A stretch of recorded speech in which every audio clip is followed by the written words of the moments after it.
हे आहे अमरनाथ स्टेशन।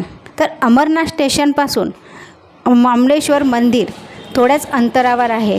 तर अमलेश्वर मंदिरासाठी आम्ही आज निघालो आहे दर्शनासाठी। तर हा ब्लॉग पूर्ण बघा। तर चला अमलेश्वर मंदिरात जाऊया। सर्वात आधी ऑटो रिक्षा पकडूया। इथून शेअरिंग रिक्षा आहे। शेअरिंग रिक्षावाले मंदिरापर्यंत 20 रुपये घेतात, म्हणजे एका माणसाचे 20 रुपये। तर हे आहे अमलेश्वर मंदिर। अमलेश्वर मंदिराचा हा जो भाग आहे, इथे नदी आहे याच्या बाजूला। तर आता आम्ही पोहोचलो आहे अमलेश्वर मंदिरामध्ये। तर हा तुम्ही बघू शकता आजूबाजूचा किती सुंदर असं गार्डन आहे। आम्ही आलो अमरनाथ, जुनं हे महादेवाचं मंदिर आहे।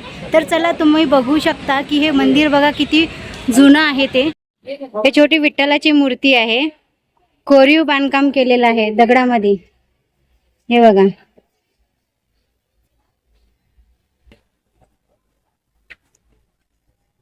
अमरनाथचे हे खूप प्राचीन शिवमंदिर आहे। तुम्ही अमरनाथ स्टेशनला उतरल्यानंतर तिथून तुम्हाला शेअरिंग रिक्षा 20 रुपयामध्ये मिळते। हे आहेत नंदी भगवान। नंदीच्या कानामध्ये जेव्हा आपण आपली इच्छा बोलतो तर ती इच्छा लगेच पूर्ण होते। तर नंदीच्या कानामध्ये जी तुमची इच्छा आहे ती इच्छा कुठल्याही शिवमंदिरात जा, तुम्ही बोला, ती पूर्ण होईल। तर आता आतमध्ये दर्शनाला जाऊया।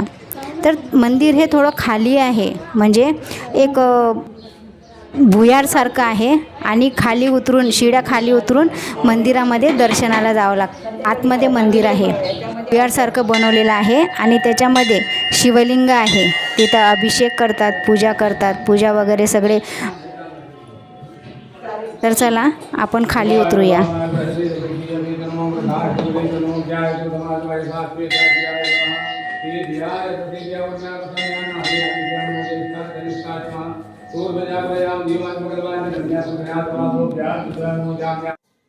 हे बघा इथून कसा प्रकाश येतो। हा प्रकाश पिंडीवरती पडते, म्हणजे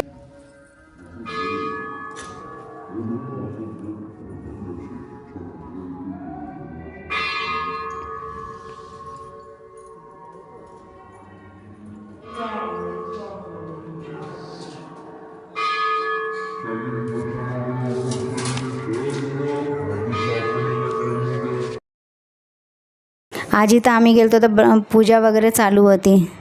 हे अमलेश्वर शिवलिंग आहे। पांडवांनी बांधलेलं हे मंदिर आहे। हे खूप जुनं, खूप वर्षापूर्वीचं, म्हणजे हजारो वर्ष होऊन गेलेत हे जुनं मंदिर आहे। खूप छान कोरीव काम या मंदिरामध्ये केलेलं आहे।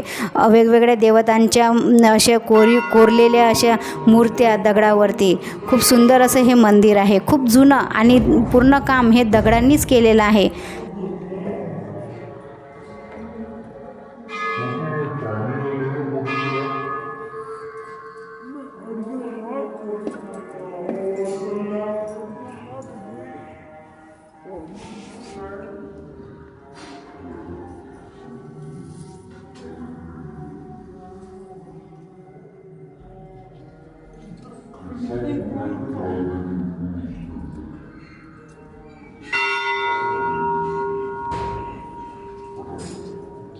हे गणपतीचं मंदिर आहे। तुम्ही जसे बाहेर पडाल ना, म्हणजे दर्शन घेऊन जसे बाहेर निघाल तसे समोर गणपतीचं मंदिर आहे।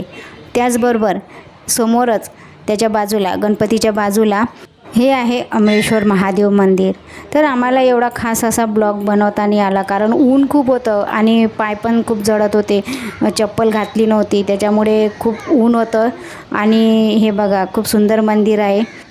नक्कीच तुम्ही दर्शनाला या। खूप छान मंदिर आहे। बाजूचा परिसर पण खूप छान आहे आणि याचे काम पण खूप छान केलेलं आहे। प्राचीन काळात हे काम केलेलं आहे। पांडवांनी बांधलेलं मंदिर आहे। तर आवडल्या चॅनलला सबस्क्राईब करा।